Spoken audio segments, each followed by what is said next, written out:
And welcome back to my channel Daisy English classes. आप सभी का एक बार फिर से स्वागत करता हूं मैं अपने YouTube channel Daisy English class पे। ठीक है, तो जैसा कि आप सभी जानते हैं कि मैं आप लोगों को इंग्लिश से रिलेटेड जो बातें होती है, English grammar, English speaking, English words से रिलेटेड जिस भी तरीके के प्रॉब्लम है वो हर दिन मैं आप लोगों को नए नए तरीके के क्या डालता हूँ, वीडियो को आप लोगों के अपने यूट्यूब चैनल पे मैं डालता हूँ।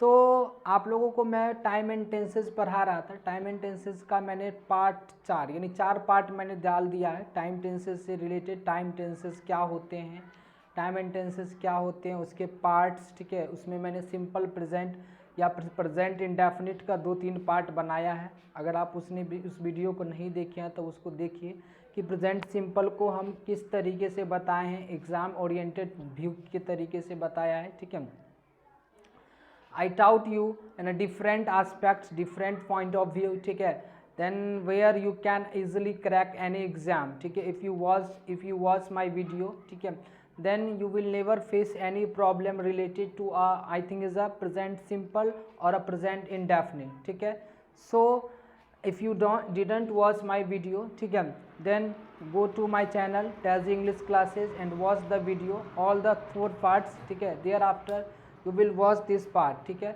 in this video we will talk about the present simple tense and I think is the interrogative and negative sentence, negative and interrogative sentences. ठीक है, with some very good examples, with some very good examples. So without any further delay let's get started. ठीक है, my video. Okay, so be with my video till the end. ठीक है, सो आज मैं फिर आप लोगों के सामने बात करने जा रहा हूँ। ठीक है, time and tenses, time and tenses. ठीक है, टाइम एंड टेंसेस में आप लोगों को मैं क्या पढ़ा रहा हूँ। ठीक है, प्रेजेंट सिंपल या फिर प्रेजेंट इंडेफिनिट, प्रेजेंट इंडेफिनिट। ठीक है, प्रेजेंट इंडेफिनिट का मैंने आप लोगों को अफर्मेटिव वाला जो पार्ट है उसको मैंने बता दिया है। ठीक है, आज मैं आप लोगों के सामने 2 तरीके के बात करूंगा। एक तो इसी से रिलेटेड जो इसका निगेटिव सेंटेंस आएगा सो क्या करेंगे, निगेटिव की बात करेंगे, और दूसरा जो इससे रिलेटेड इंट्रोगेटिव आएगी सो। ठीक है, इंट्रोगेटिव आएगी सो। ठीक है, यानी 2 तरीके की मैं बात करने वाला हूँ आज आप लोगों के सामने। एक इंट्रोगेटिव, सॉरी ये क्या कहते हैं, निगेटिव और इंट्रोगेटिव। ठीक है, चलिए तो सबसे पहले मैं आप लोगों के सामने बात करता हूं कि ये निगेटिव क्या होती है और इंट्रोगेटिव। निगेटिव का मतलब हो गया कि ऐसे सेंटेंस जिसमें नहीं लगा रहे, यानी कि बीच में नहीं लगा रहता है।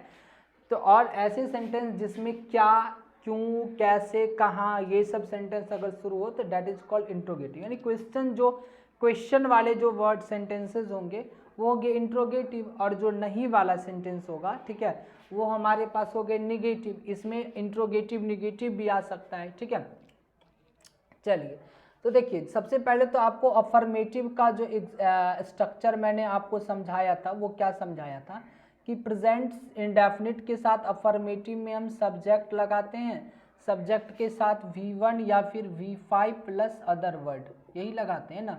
ठीक है, तो ये हमारे पास अफर्मेटिव हुआ। ठीक है, चलिए अब इसी का मेरे अगर निगेटिव बनाना है, यानी प्रेजेंट सिंपल क्या या प्रेजेंट इंडेफिनिट का ही मेरे क्या लगाना है, अगर निगेटिव बनाना है, क्या बनाना है, निगेटिव बनाना है, तो उसके साथ हम क्या करेंगे, उसके साथ हम सब्जेक्ट लगाएंगे, सब्जेक्ट प्लस, ठीक है, डू या फिर डज, डू या फिर डज।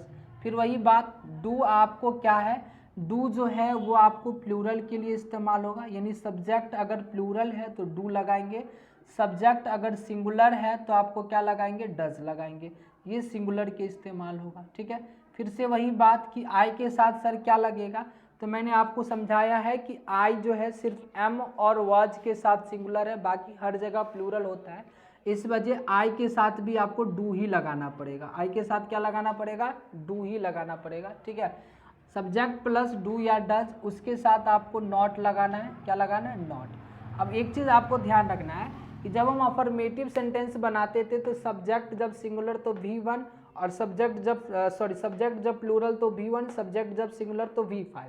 लेकिन निगेटिव वाले सेंटेंस में जब यहाँ पे सब्जेक्ट सिंगुलर है तो आपको डज लगाना है, और जब प्लूरल है तो आपको डू लगाना है सब्जेक्ट, ठीक है। और आगे जो मेन वर्ब होगा वो हमेशा V1 ही लगाना है। आगे का जो मेन वर्ब होगा वो क्या होगा, V1 ही लगाना होगा, और लास्ट में जो बच जाएगा वो हमारा ऑब्जेक्टिव पार्ट बचेगा, ऑब्जेक्ट, ठीक है, या अदर वर्ड की कैटेगरी में आएगा।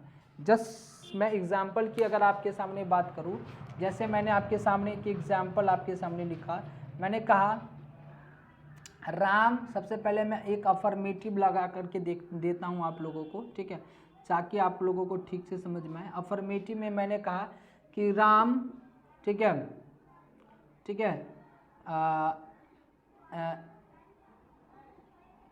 Teaches him, Ram teaches him, ठीक है, यानी राम उसे पढ़ाता है, राम उसे क्या करता है, पढ़ाता है। तो ये हमारे पास अफर्मेटिव हुआ, ठीक है। अगर इसी का मेरे निगेटिव बनाना है, ठीक है, इसी का मेरे क्या बनाना है, निगेटिव, तो हम लिखेंगे राम, क्या लिखेंगे, राम। अब हमारे पास ये सिंगुलर है, तो सिंगुलर के लिए जब हम निगेटिव बनाते हैं ना तो हमको हेल्पिंग वर्ब की ज़रूरत पड़ती है। किसकी ज़रूरत पड़ेगी, आपको हमेशा अपने लाइफ में याद करना है, लिखना है कि जब भी निगेटिव या इंट्रोगेटिव सेंटेंस हम बनाएंगे तो हमेशा हमको किसकी ज़रूरत पड़ेगी, हेल्पिंग वर्ब की। तो यहाँ पे हेल्पिंग वर्ब के तौर पे हमारे पास डू या फिर डज आएगी, क्या आएगी, डू या फिर डज आएगी। तो ये हमारे पास सिंगुलर है, तो इसी वजह से हम सिंगुलर वाला हेल्पिंग वर्ब लगाएंगे डज को। किसको लगाएंगे, डज। राम डज, अब नहीं पढ़ाता है, उसे नहीं पढ़ाता है, तो यहाँ पे लिख देंगे नॉट, राम डज नॉट। अब ये जो मेन वर्ब था इसका मैं राम के हिसाब से यहाँ पे तो टीचेज लिखा, लेकिन यहाँ पे मैं क्या लिखूंगा, टीच, आगे V1 ही लगेगा, क्योंकि मैंने V5 का इस्तेमाल ऑलरेडी कर चुका हूँ, सिंगुलर वर्ब ऑलरेडी मैं लगा चुका हूँ, इसी वजह से आगे V1 ही रहेगा। राम डज नॉट टीच, उसके बाद लगा देंगे हिम, क्या लगा देंगे, हिम, यानी राम उसे नहीं पढ़ाता है, ठीक है। चलिए एक सेंटेंस और मैं दे रहा हूँ, तो ये वाला जो पार्ट है आपका क्या हो गया, ये वाला पार्ट आपका निगेटिव, ये वाला पार्ट क्या हो गया आपका, निगेटिव हो गया। चलिए फिर से मैं एक और अफर्मेटिव आप लोगों के लिए बता रहा हूँ, ठीक है, एक और अफर्मेटिव सब, उसके बाद उसका निगेटिव समझिए, ठीक है। जैसे मैंने कहा सी, ठीक है, सी सेल्डम, ठीक है, tell a lie, tell a लाई, यानी कि वह शायद ही कभी झूठ बोलती है, वह शायद ही कभी झूठ बोलती है, ठीक है, वह शायद ही कभी झूठ बोलती है, ठीक है, यानी कि ना के बराबर बोलती है। तो इसके लिए अगर आपको मान लीजिए निगेटिव लिखना है तो आपको क्या लिखिएगा, सी, ठीक है। अब हमारे पास क्या है, डज, सी डज, ठीक है, सी डज नॉट, ठीक है, she does not tell a lie, tell a lie. आप कहिएगा कि सर सेल्डम क्यों नहीं लगाए, क्योंकि सेल्डम का मतलब ही होता है नहीं, नहीं के बराबर, तो इसके लिए सेल्डम लगाने की जरूरत नहीं है। She does not tell a lie, she does not tell a lie, इस वाले सेंटेंस में मैंने ऐसे लिख दिया, ठीक है, she does not tell a लाई, समझ गए। सेल्डम, हार्डली, स्कार्सली, ये सब वर्ड अपने आप में ही निगेटिव वर्ड है। कौन सा वर्ड है, निगेटिव वर्ड है, समझ गए। इस वजह से यहाँ पे ये पॉजिटिव के सेंस में दे रहा था, सी सेल्डम टेल अ लाई, वह शायद ही कभी झूठ बोलती है, मतलब सी डज नॉट टेल अ लाई, वह झूठ नहीं बोलती है, ठीक है। चलो अब एक चीज़ और देखो, इसी को मैं अगर कॉन्ट्रास्ट कर दूं, मतलब कि इसी को अगर शॉर्ट में मेरे लिखना होगा तो मैं इसको इस तरीके से भी लिख सकता था, जैसे मैं इसके लिए यहाँ पे बता रहा हूँ। इसके लिए मैं इसको क्या लिख सकता था, राम, ठीक है, डज नॉट को एक जगह पे लिख दीजिए doesn't, Ram doesn't teach him, Ram doesn't teach him. और इसके लिए आप लिख सकते हैं क्या, सी डजंट, ठीक है, tell a lie, tell a लाई, समझ गए। ये वाला डज वाला आपको समझ में आ गया। अफर्मेटिव से निगेटिव ये कैसे बनेगा, ये भी आपको लोगों को क्या आ गया होगा, समझ में आ गया होगा, ठीक है। और मैं 2-3 एग्जाम्पल दे रहा हूँ ताकि आप लोगों को क्या आ जाए, ठीक से समझ में आ जाए, ठीक है। चलिए तो इसको मैं मिटा दूं, ठीक है। चलिए देखिए,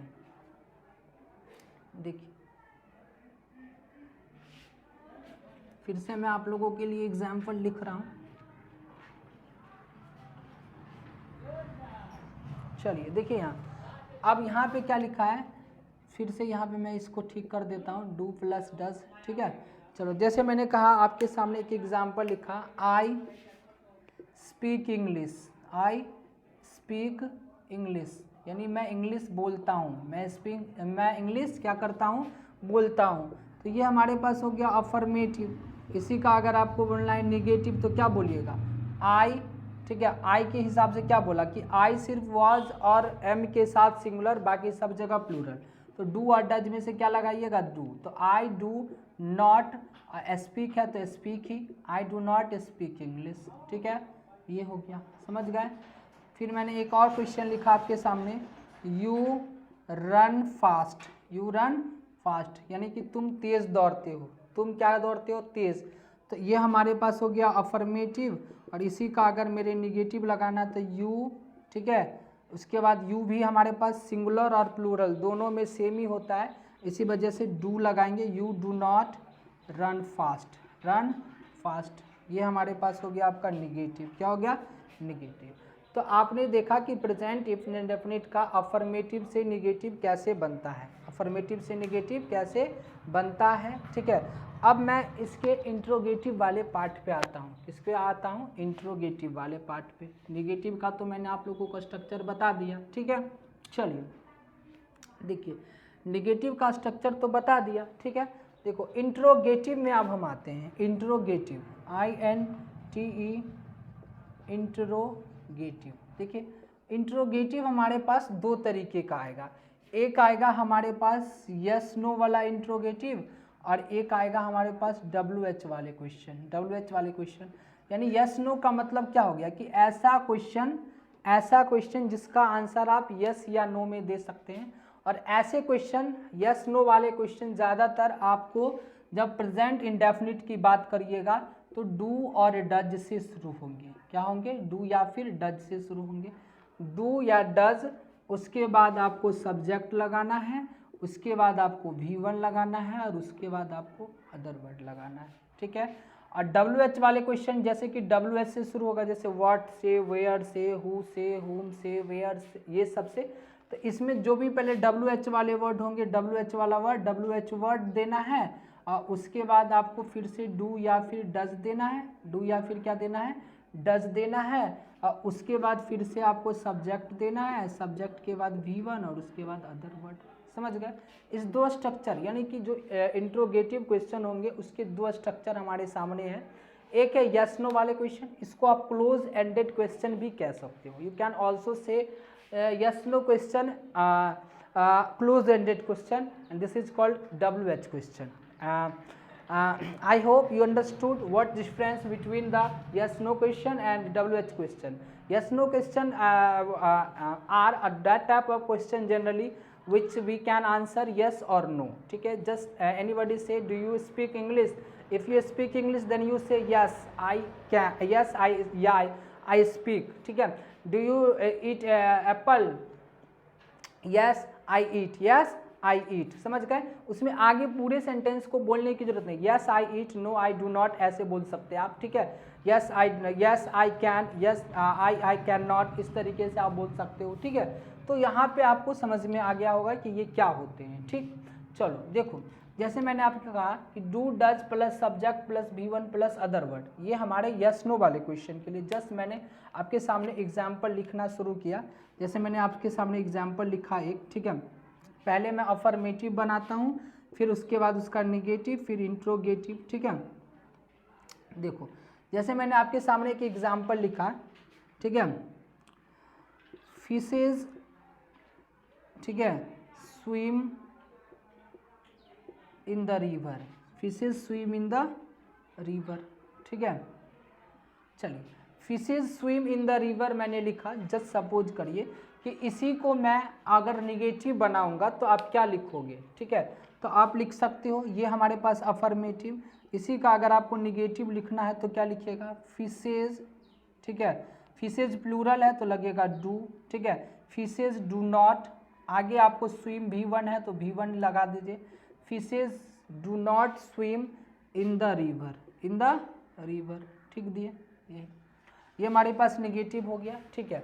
अच्छा, इसी का मेरे क्या बनाना है, इंट्रोगेटिव बनाना है। इंट्रोगेटिव का मतलब सबसे पहले तो यस नो वाला इंट्रोगेटिव बनाइए। एक बात बताइए कि ये फिशेज क्या है, प्लूरल है ना, और इसके साथ क्या लगा है, डू, तो इसके साथ लगा दीजिए डू शुरू में, डू फिशेज, डू फिशेज, ठीक है।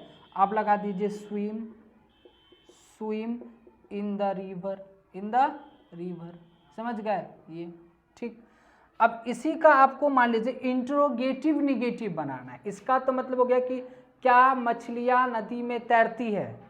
अब इसी को अगर इस तरीके से आपको बोलना है कि क्या मछलियाँ नदी में नहीं तैरती है, तो इसके लिखिएगा do fishes not swim in the river, swim in the river लिख सकते हैं। इसी को अगर आपको और शॉर्ट करना है तो ऐसे लिख दीजिए डोंट फिशेज, ठीक है, swim in the river, swim in the river.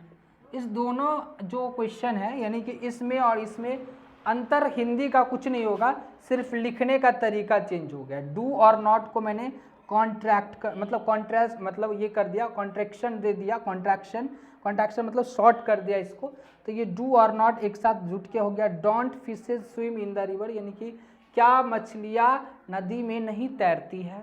समझ गए, इतना बात आप लोगों को समझ में आया, ठीक है। देखिए इंट्रोगेटिव ये हो गया। एक दूसरा इंट्रोगेटिव जिसको हमने क्या कहा था, ये हमारे पास यस नो इंट्रोगेटिव हो गया। कौन सा इंट्रोगेटिव, यस नो। अब हमारे पास एक और इंट्रोगेटिव है जिसको हम कहते हैं WH, ठीक है, क्वेश्चन, WH क्वेश्चन।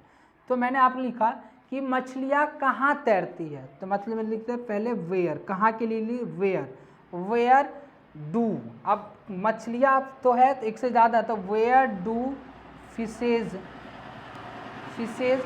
उसके बाद सिर्फ लिख दीजिए swim, where do fishes swim, यानी मछलियाँ कहाँ तैरती है, तो यहाँ पे वेयर डू फिशेज स्विम, आगे फिर से आपको V1 ही लगाना है।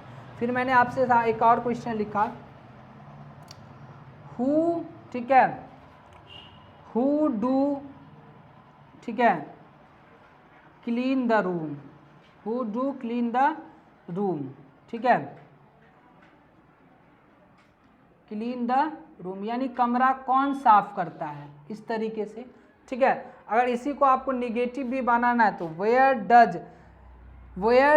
डू डोंट, वेयर, इसको आप इसे लिख सकते हैं वेयर डोंट फिशेज स्विम, यानी मछलियाँ कहाँ नहीं तैरती है। अगर इसी को शॉर्ट और ये करना है तो वेयर डू फिशेज, यहाँ पर लगा दीजिए नॉट स्विम, हु डू यहाँ पे लिखिएगा हु डू क्लीन, ठीक है, who do not clean the room, यानी कमरा कौन साफ नहीं करता है, ठीक है, इस तरीके से, समझ गए ना, ठीक है, समझ गए। हु डू ऐसे लिखिए क्लीन द रूम, ठीक है, समझ गए। तो इस तरीके से आपको ये इंट्रोगेटिव वाले क्या हो गए, क्वेश्चन हो गए, इंट्रोगेटिव वाला, और ये हमारे पास क्या हो गया, WH वाले क्वेश्चन हो गए, WH वाले क्या हो गए क्वेश्चन। अब मैं आपको दो क्वेश्चन आप लोगों को दिखाता हूँ जिससे आपको क्या आएगी, समझ में आएगी कि इसमें एरर आपको किस तरीके से पूछा जाता है, ठीक है। आप लोगों को समझाने के तौर पे मैं बता रहा हूँ, ठीक है। चलिए देखिए,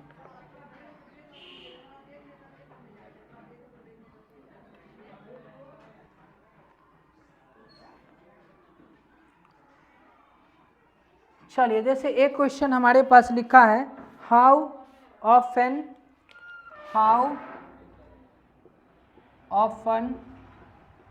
are you going to gymnasium, GYMNASIUM, gymnasium, ठीक है, यानी आप कितनी बार जिम जाते हैं, ठीक है। और एक क्वेश्चन है हमारे पास, ये एग्जाम में पूछा गया है, why don't you told him about the issue, why don't you told him about the issue, समझ गए। ये देखिए, तो आपके दिमाग में आएगा कि इसमें क्या गलती है और इसमें क्या गलती है। तो मैंने आपको सिखाया था कि एक चीज़ दिमाग में हमेशा रखना है कि ये जो ऑफन वर्ड है, ऑफन, ये एडवर्ब ऑफ फ्रीक्वेंसी है, और मैंने इसका आप लोगों को लिस्ट बताया है कि ऑफन रहे, ठीक है, हार्डली रहे, स्कार्सली रहे, ठीक है, उसके बाद आपको यूजुअली रहे, ओकेजनली रहे, ओकेजनली रहेगा, एवरी डे रहेगा, एवरी मंथ रहेगा, एवरी ईयर रहेगा। ये सब के साथ हमेशा आपको V1 या फिर V5 का इस्तेमाल करना है। किसका इस्तेमाल करना है? V1 या फिर V5 का। तो आप देख रहे हैं कि ये क्वेश्चन वाला वर्ड है। क्वेश्चन वाले में मैंने आपको बताया था कि WH क्वेश्चन में जब ये वाला वर्ड आ गया तो ये भी कहीं ना कहीं तो प्रेजेंट इंडेफिनिट ही तो है। क्या है? प्रेजेंट इंडेफिनिट ही तो है। तो आप जब ने देखा कि हाउ ऑफन वर्ड आ गया तो आगे आपको डू या फिर डज का कॉम्बिनेशन आना चाहिए। आर का कॉम्बिनेशन आएगा नहीं, तो हाउ ऑफन यू के हिसाब से लग जाएगा डू। क्या लगेगा? डू। और यहाँ पे गोइंग नहीं होगा, यहाँ पे आगे V1 लगेगा। How often do you go to gymnasium हो जाएगा। समझ गए? क्योंकि डू और डज के बाद V1 का कॉम्बिनेशन आता है। किसका कॉम्बिनेशन आता है? V1 का। जस्ट लाइक इसी तरीके से why don't you told him about the issue, तो वही बात है। आपने देखा यहाँ पे डू और डोंट डज का कॉम्बिनेशन है, यानी कि आप जो है इसके बारे में, इस इशू के बारे में उससे क्यों नहीं बताते। आपको ये देख रहे, डोंट देखा आपने जैसे, तो आपको लगा कि ये प्रेजेंट इंडेफिनिट है। तो जैसे मैंने आपको कहा कि डू और डज के बाद जो सब्जेक्ट लगता है और आगे जो मेन वर्ब होती है उसका V1 पार्ट लगता है। तो यहाँ पे टोल्ड ना होकर के क्या होगा? टेल होगा। टोल्ड ना होकर के क्या होगा? Tell him about the issue. About the क्या होगा? इशू होगा। ठीक है, तो आप लोगों को ये वीडियो पूरी देखने हैं और अच्छे से देखने हैं। एक बार समझ में ना आए तो 2 बार देखना है, ठीक है। और अपने दोस्तों में क्या करना है? शेयर करना है और चैनल को सब्सक्राइब